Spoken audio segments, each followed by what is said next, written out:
Olá, boa tarde, quase boa noite, acho que já até boa noite. Vamos dar continuidade à leitura da Bíblia. Pegue sua Bíblia, abra lá no Novo Testamento, no livro de Colossenses, certo? Colossenses 2, nós vamos dar continuidade à leitura da palavra, a missão e a mensagem de Paulo, né?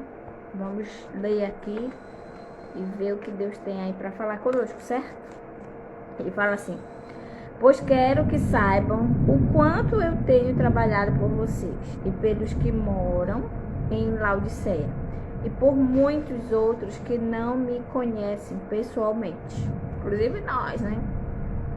2. Eu trabalho para que o coração deles se encham de coragem e eles sejam unidos em amor e assim fiquem completamente enriquecidos com a segurança que é dada pela verdadeira compreensão do segredo de Deus.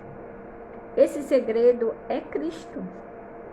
3. O qual é a chave que abre todos os tesouros escondidos do conhecimento e da sabedoria que vem de Deus. 4. Eu digo isso a vocês para que não deixem que ninguém os engane com explicações falsas, mesmo que pareçam muito boas. 5. Porque, embora no corpo eu esteja longe, em espírito eu estou com vocês. Lembra que ele estava preso? E fico alegre em saber que vocês estão unidos e firmes na fé em Cristo. Então, ele mesmo preso, ele estava junto em oração, torcendo por aquele povo de lá. E ele disse que ele ficava muito feliz quando ele via que as pessoas continuavam unidas e firmes com Cristo. Isso fica a dica para nós, né? Possamos permanecer firmes, certo? Aconteça o que acontecer. Aí, dando continuidade à leitura de Colossenses 2. Muita chuva aqui, muito trovão. A vida em união com Cristo. Como deve ser a nossa vida com a união com Cristo? Você sabe? Se não, vamos ler a Bíblia e vamos descobrir. Portanto, já que vocês aceitaram Jesus Cristo como Senhor, vivam unidos com Ele. 7. Estejam enraizados nele. Construa a sua vida sobre ele e se torne mais forte na fé, como foi ensinado a vocês. E deem sempre graças a Deus. 8. Tenham cuidado para que ninguém os torne escravos por meio de argumentos sem valor, que vêm da sabedoria humana. Essas coisas vêm dos ensinamentos de criaturas humanas e dos espíritos que dominam o universo e não de Cristo. 9. Pois em Cristo, como ser humano, está presente toda a natureza de Deus. Repetindo 9. Pois em Cristo, como ser humano, está presente toda a natureza de Deus. 10. E por estarem unidos com Cristo, vocês também têm essa natureza. Ele domina todos os poderes e autoridades espirituais. 11. Por estarem unidos com Cristo, vocês foram circuncidados, não com a circuncisão que é feita no corpo, né, que os judeus fazem, mas com a circuncisão feita por Cristo, aqui ó, mente, renovação da mente, pela qual somos libertados do poder da natureza pecaminosa. Por isso que a gente luta para não fazer as coisas erradas, viu? Você que olha os crentes assim, aí diz, ai, tu não pode isso, tu não pode aquilo. Não é que a gente não possa, é que a gente é libertado e a gente não faz, porque a gente sabe que é errado, que nos faz mal. 12. Pois quando vocês foram batizados, foram sepultados, né? Aqui está mostrando do simbolismo do batismo nas águas. O que significa? Pois quando vocês foram batizados, foram sepultados com Cristo. E no batismo também foram ressuscitados com Ele por meio da fé que vocês têm no grande poder de Deus, o mesmo Deus que ressuscitou Cristo. 13. Antigamente vocês estavam espiritualmente mortos por causa dos seus pecados e porque eram não judeus e não tinham a lei. Mas agora Deus os ressuscitou junto com Cristo. Deus perdoou todos os nossos pecados e anulou a conta da nossa dívida,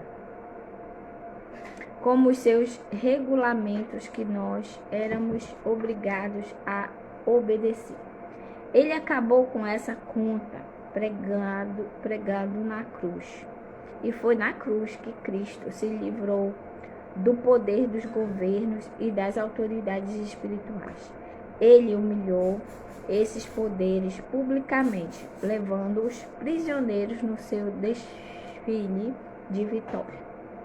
16. Portanto, que ninguém faça para vocês leis sobre o que devem comer ou beber, ou sobre os dias santos e as festas da lua nova, o sábado. Tudo isso é apenas uma sombra daquilo que virá. A realidade é Cristo. Olha aí, muito importante esse versículo, né? Às vezes perguntam, pode comer isso, pode comer aquilo, pode fazer isso, pode fazer aquilo. Olha aí o que Deus fala. Tem coisas que são rituais humanas. 18. Não deixe que ninguém os humilhe, afirmando que é melhor do que vocês. Porque diz, será que ele tinha uma bola de cristal? Será que Paulo estava aqui, já via tudo que a gente ia pensar, ia passar com esse monte de religiões que existe? Só o Espírito de Deus mesmo, o Espírito Santo, para orientar Paulo a escrever isso. Olha, o tempo e que ainda é tão atual hoje para nós. 18. Não deixe que ninguém os humilhe, afirmando que é melhor do que vocês, porque diz ter visões e insiste numa falsa humildade e na adoração de anjos. Essas pessoas não têm nenhum motivo para estarem cheias de si, pois estão pensando como qualquer outra criatura humana pensa. 19. Elas não estão ligadas a Cristo, que é a cabeça. Cristo controla o corpo todo, o alimenta e mantém unido por meio das juntas e ligações. E assim o corpo cresce como Cristo quer que cresça. Então, a cabeça é Jesus Cristo, é Ele que dá os dons, é Ele que nos capacita. Nós só precisamos dizer, eis-nos aqui, amém? Morrer e viver com Cristo, o que isso significa? Então ele fala aqui, voltando aqui à explicação, a vida em união com Cristo, ele fala que essa nova vida nos dá uma nova mente, e que a gente não deve deixar as pessoas enganarem a gente com coisas humanas, com regras, algumas regras assim bem absurdas, né? Mas a gente precisa buscar Cristo e ter renovação de mente para que as nossas atitudes demonstrem amor, como Jesus demonstrou, amém? Morrer e viver com Cristo. O que significa isso? A Bíblia vai explicar aqui. Vocês morreram com Cristo e por isso estão livres dos espíritos maus que dominam o universo. Então, por que é que vocês estão vivendo como se fossem deste mundo? A pergunta é para você, né? Se você for liberto, aceitou Jesus, por que você vive preocupado com essas coisas que assolam o mundo? Não obedeçam mais as regras como estas. Não toque nessas coisas. Não prove aquela. Não pegue naquela. Todas essas proibições têm a ver com coisas que se tornam inúteis depois de usadas. São apenas regras e ensinamentos que as pessoas inventam. De fato, essas regras parecem ser sábias ao exigirem a adoração forçada dos anjos, a falsa humildade e um modo duro de tratar o corpo. Mas tudo isso não tem nenhum valor para controlar as paixões que levam à imoralidade. Acabamos de ler Colossenses 2, né? Então ele fala aqui de algumas coisas que a gente sabe que algumas religiões usam, fazem, e ele está alertando aqui, né? Deus deu para ele essa visão bem aqui, né? Porque eu encaixei uma religião aqui, beleza, nesse contexto aqui. Porém, eu não vou falar, né? Porque a gente pode ser bloqueado. Então, leia a Bíblia, peça a orientação do Senhor. Ficou muito claro para mim uma religião que é focada nisso aqui, né? Ele falou de anjos e tal. Então, fique esperto, leia a Bíblia Sagrada. Aqui no Brasil é liberado, né? Só basta você querer ler, comprar e ter na sua casa. Tem lugares que você não pode ler. Então, leia a Bíblia e peça a orientação do Espírito Santo para que, como Paulo falou aqui em Colossenses, você não seja enganado, certo? Precisamos ter mudança de vida. Então, o que significa o batismo? Quando você é mergulhado nas águas, você morre para esse mundo aqui, é liberto dos seus pecados. Quando você volta uma nova criatura para Cristo, né? Porém, as lutas a gente vai lutar, gente, até o final, não tem como, né? Ele não nos tira do mundo, mas ele nos dá soluções para viver aqui. Precisamos, como nós vimos agora em Gênesis, servirmos ao Senhor verdadeiramente, não em parte, certo? Precisamos honrar o nosso Deus, amém? Feche os seus olhos nesse momento, vamos orar, né? São mais 6h20, oremos. Senhor, nosso Deus, nosso Pai, muito obrigado pela leitura, Senhor, de Colossenses. Senhor, parece que Paulo estava aqui no nosso século, falando sobre religiões que a gente tem visto, tem vivido, tem observado, coisas, Senhor, que o homem coloca como regra, mas que a Tua palavra é clara, Senhor, que o novo nascimento é uma mudança de mente e de atitude, Senhor. Nos ajuda a entender o querer do Espírito Santo, de Jesus Cristo, de Deus em nossas vidas, que possamos entender o plano da salvação. Eu oro por essa pessoa que está aí aqui no meu Facebook, que não conhece a Cristo, que ainda não fez uma decisão, que ele possa entender o plano da salvação.